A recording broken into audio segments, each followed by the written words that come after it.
Assalamualaikum warahmatullahi wabarakatuh.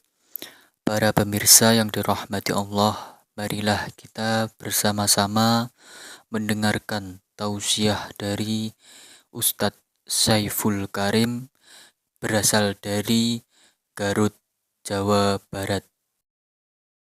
Maaf ya, memahami sesuatu dengan mengajarkan itu berbeda. Tidak semua orang yang memahami sesuatu bisa mengajarkan. Makanya kenapa sekarang guru itu disebut profesional. Makanya ada sertifikat mendidik.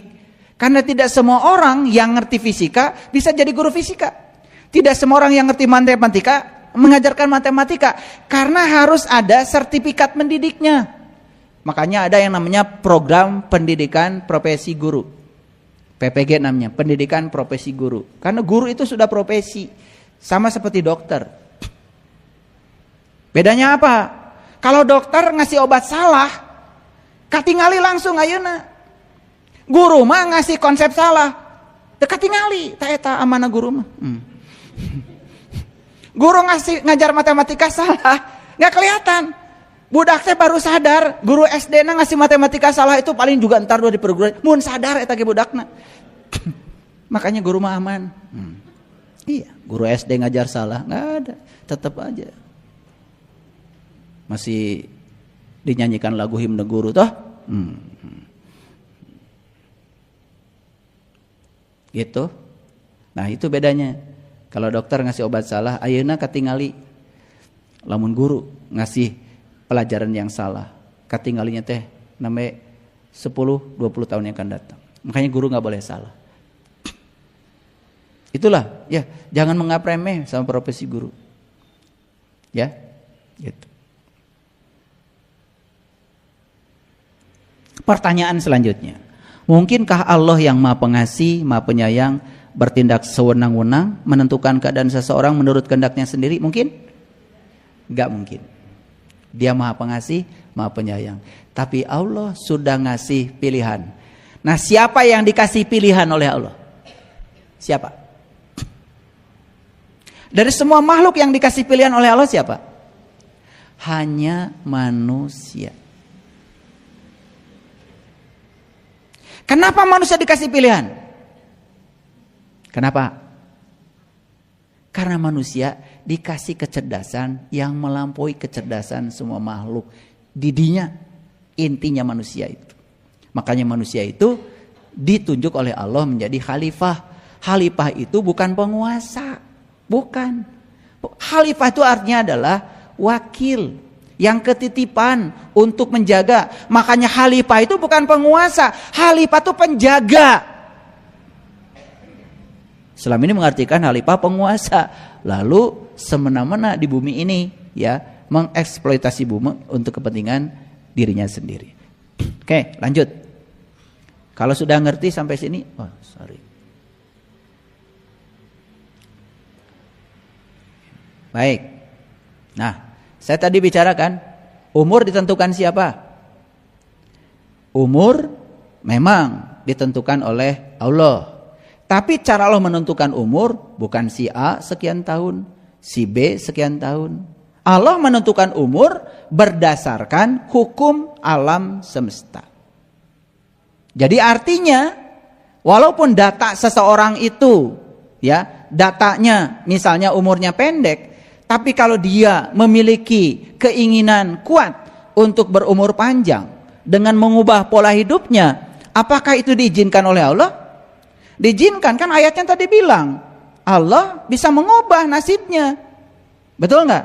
Nah, makanya ada kata-kata di Quran seperti ini. Perhatikan saya. Katakanlah, ini Quran surat Yunus, ya, ayat 49. Aku tidak berkuasa mendatangkan kemudaratan dan tidak juga berkuasa mendapatkan kemanfaatan pada diriku, melainkan Allah yang menghendaki. Jadi kita walaupun diberi oleh Allah kudrat dan iradat untuk menentukan pilihan, tetapi kita tidak bisa merealisasikan pilihan kita tanpa kehadirannya. Gitu maksud ayat ini. Lalu selanjutnya Allah berfirman, tiap-tiap umat mempunyai ajal. Apabila telah datang ajal, mereka, maka mereka tidak dapat mengundurkannya dan mereka juga tidak dapat memajukannya. Ini harus dipahami, cara menentukan ajalnya itu seperti apa. Apakah cara menentukan ajalnya itu semena-mena sekian tahun, ini sekian tahun, begitu? Tidak. Ajal ini ditentukan oleh data. Dan siapa yang merekam data? Yang merekam data adalah semesta ini.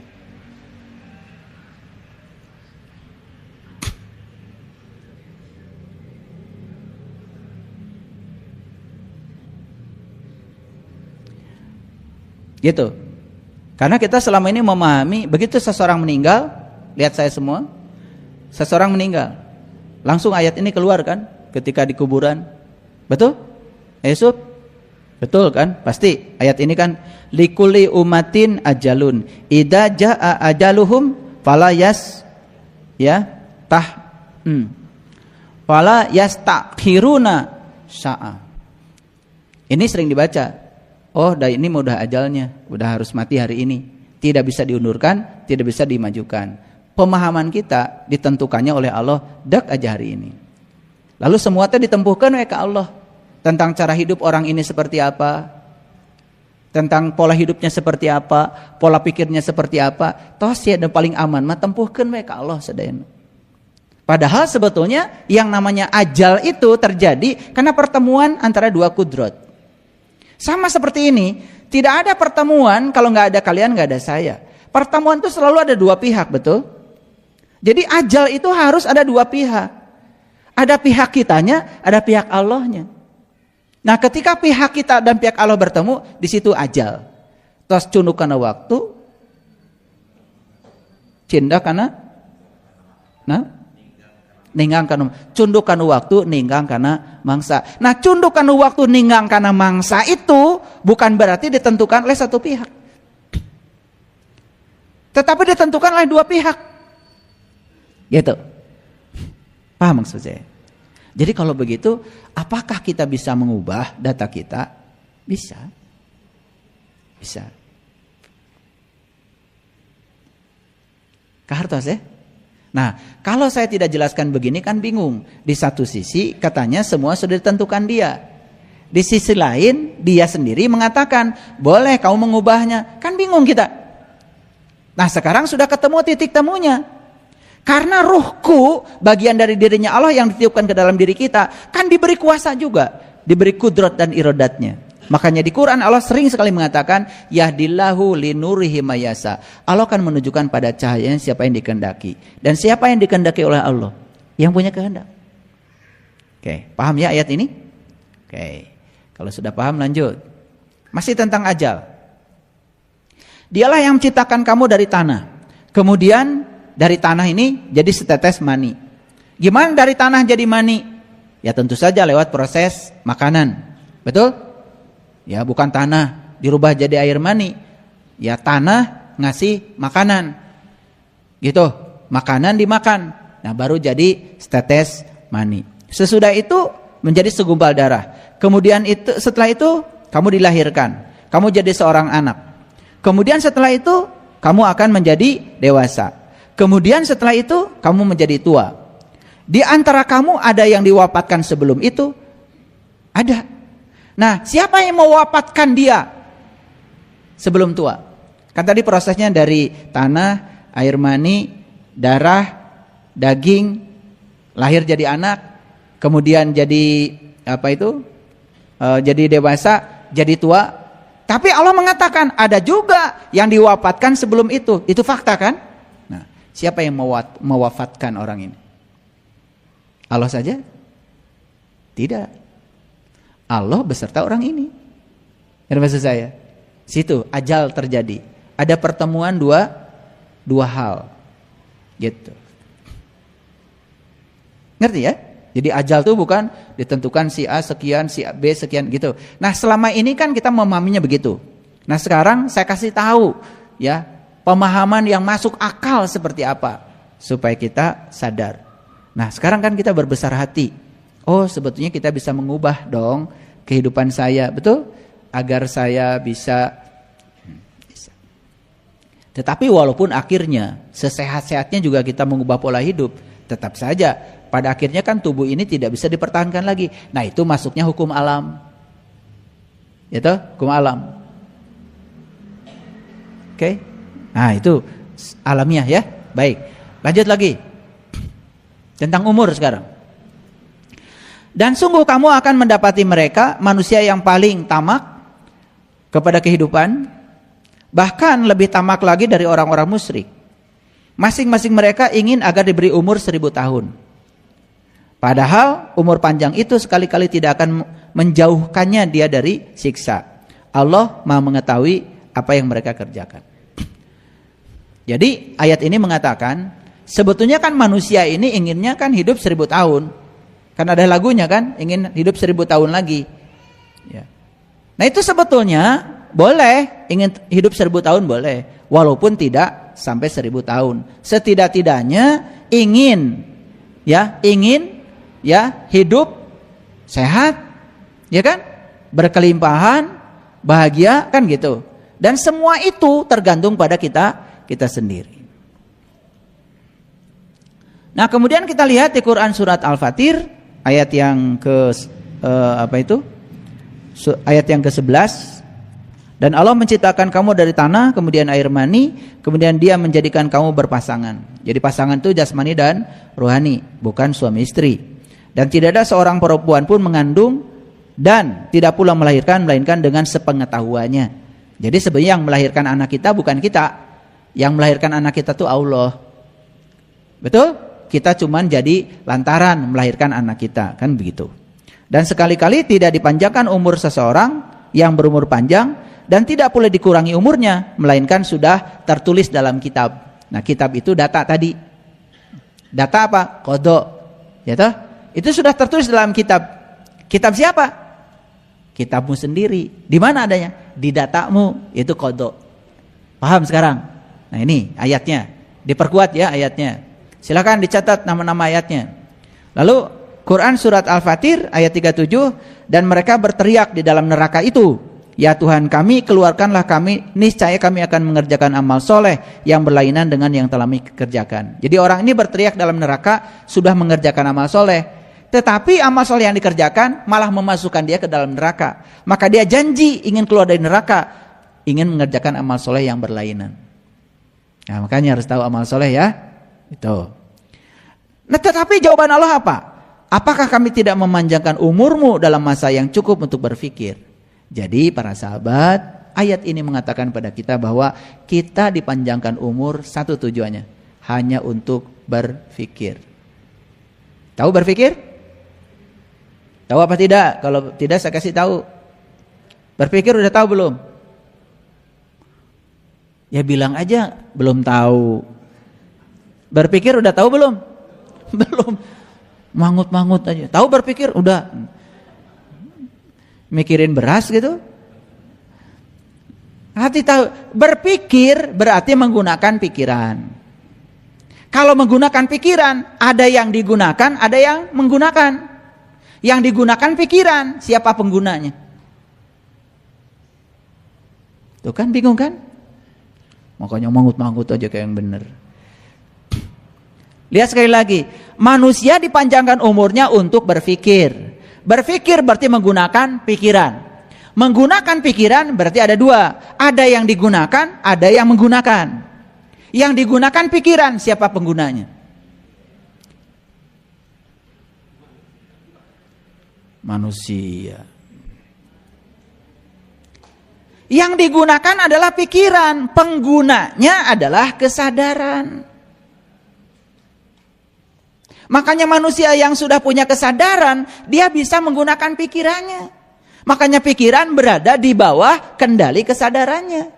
Nah, kebanyakan manusia dikendalikan oleh pikirannya. Dan dia menganggap dirinya adalah pikiran. Ayo, sekarang saya tanya. Ada rasa takut nggak sekarang di sini? Ada rasa takut nggak? Kalau sekarang ada rasa takut, kita itu sekarang sedang digunakan pikiran. Karena pikiran sedang membawa kita ke masa depan. Ada kesedihan nggak di sini sekarang? Ada? Berarti kita sedang digunakan pikiran. Dan pikiran sedang membawa kita ke masa lalu. Coba kita hadir di sini saat ini sekarang. Hadir sebenarnya di sini. Maka pikiran hadir di sini. Pikiran sedang berada dalam kendali kesadaran. Itu namanya menggunakan pikiran. Jadi pengguna pikiran itu namanya kesadaran. Baru ngerti ini teh? Kumaha ngaji teh? Tetamat wae. Jadi manusia itu dipanjangkan umur supaya dia menggunakan pikiran. Siapa pengguna pikiran? Kesadaran. Oleh karena itu maka kita harus menemukan jati diri kita sendiri agar kesadaran bisa menggunakan pikiran. Nah, pikiran yang dikendalikan oleh kesadaran persis seperti sopir yang dikendalikan oleh penumpang. Kita ini majikan nih, naik mobil. Sopirnya jangan semena-mena. Ini sopir langsung bawa ke sini, karena nggak disuruh. Ada nggak supir gitu? Dipecat tuh pikiran supir kayak gitu. Kan yang namanya supir itu nanya dulu, Bapak mau diantar kemana sekarang? Ibu mau diantar kemana? Kan gitu, kan dia itu supir. Supir itu harus mengikuti apa yang dimaui oleh majikan. Ini supir bawa ke pasar baru, bawa ke sini. Padahal si majikannya nggak perlu ke sana. Atau nanya si majikan, wing tak dibawa ke mana? Ke mana? Nu dunungan teh saha ya teh. Kan gitu. Makanya pikiran ini jangan pernah menjadi majikan. Pikiran ini harus menjadi pelayan. Majikan dari pikiran adalah kesadaran. Kesadaranlah pengguna pikiran. Siapa yang sudah bisa menggunakan pikirannya, dikontrol dengan kesadarannya, itulah namanya manusia sudah berpikir. Paham ya? Oke, lanjut. Ini yang terakhir dari saya. Oh, masih ada ya? Sebenarnya kami telah memberi kepada mereka dan bapak-bapak mereka kenikmatan hingga panjanglah umur dia. Maka apakah mereka tidak melihat bahwasanya kami mendatangi negeri lalu kami kurangi luasnya dari segala penjurunya? Maka apakah mereka akan menang? Gini, saya kasih tahu. Banyak gak kenikmatan yang sudah Allah berikan pada kita? Banyak. Banyak apa sedikit? Berkah banyak. Kalau nikmat itu sedikit. Tapi yang sedikit itu meliputi yang banyak.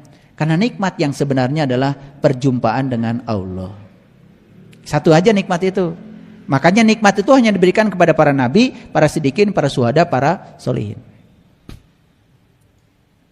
Dan orang-orang yang sudah diberi nikmat, ini dijamin di ayat ini, umurnya panjang. Kenapa? Karena dia sudah bisa menyehatkan tubuh spiritualnya. Kalau tubuh spiritualnya sehat, maka tubuh intuisinya sehat, tubuh mentalnya sehat, tubuh energinya sehat, tubuh fisiknya akan sehat. Begitu menurut riset. Jadi ayat ini mengukuhkan kepada kita bahwa siapapun yang sudah diberi nikmat oleh Allah, terutama nikmat perjumpaan dengan Allah. Karena nikmat itu cuma satu, bukan rumah mewah, bukan duit banyak, bukan mobil baru, bukan, itu bukan nikmat, itu berkah. Karena nikmat itu di Quran sangat spesifik, hanya diberikan kepada para nabi, para siddiqin, para syuhada dan para sholihin. Nikmat itu adalah menemukan jalan syiratal mustaqim. Maka di Quran surat Al-Fatihah dikatakan syiratal ladzina an'amta alaihim, ya kan? Ihdinas syiratal mustaqim, syiratal ladzina an'amta alaihim. Tunjuki aku ke jalan syiratal mustaqim, jalannya orang yang telah diberi nikmat. Jadi nikmat itu adalah menemukan jalan Shiratal Mustaqim. Lewat jalan itu kita bisa berjumpa dengan jati diri kita sendiri. Itu nikmat yang sebenarnya. Maka nikmat cuma satu, tapi yang satu ini meliputi semuanya. Gitu. Nah, di ayat ini dikatakan siapapun orang yang sudah diberi nikmat, maka dia akan dipanjangkan umurnya.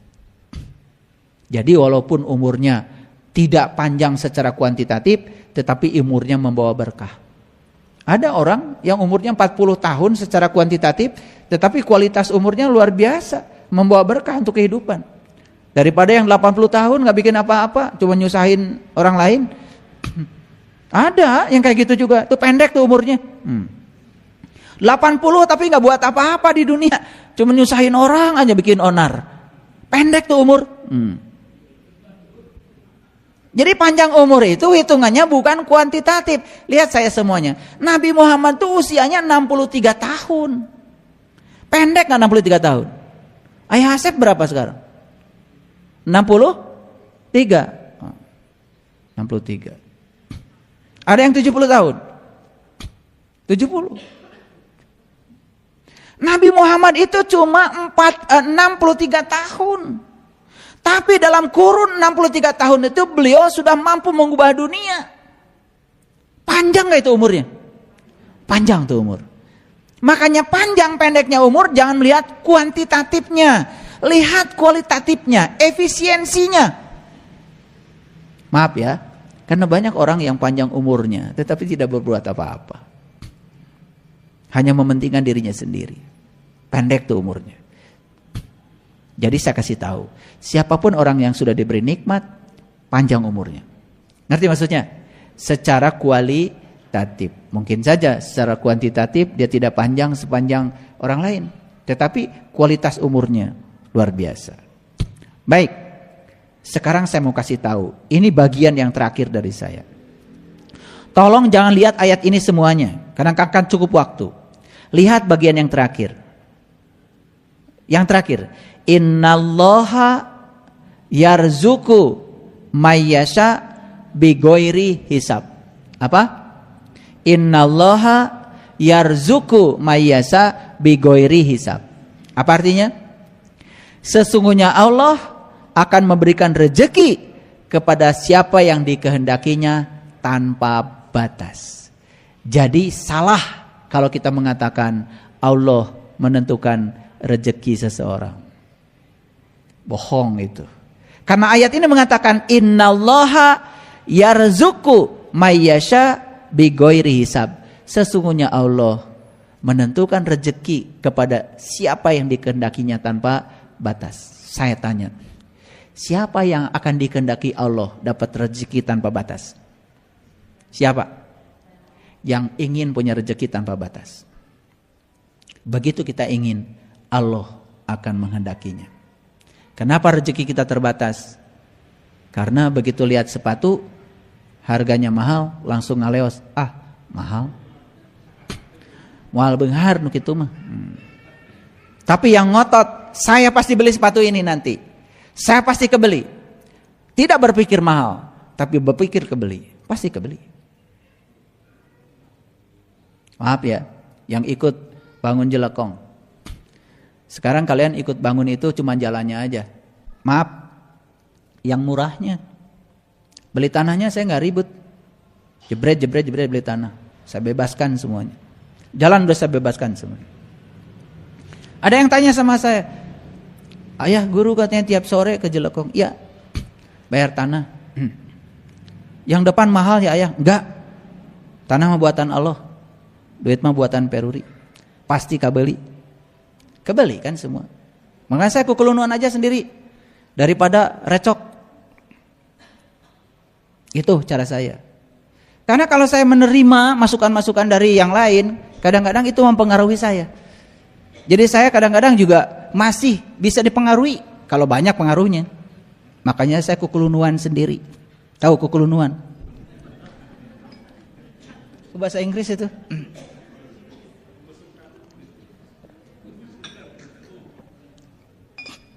Taunya kalian sekarang tanah udah beres. Itu aja. Dari mana duitnya? Dari Allah. Gak usah ribut. Sekarang udah tinggal dibangun. Kalau saya berpikirnya, wah tanah mahal, yang pinggir jalan mahal, selalu begitu, nggak kebeli. Karena saya berpikir kebeli, ada aja jalannya. Masih ingat kan judul saya? Begitu kita berpikir mungkin, semua jalan terbuka.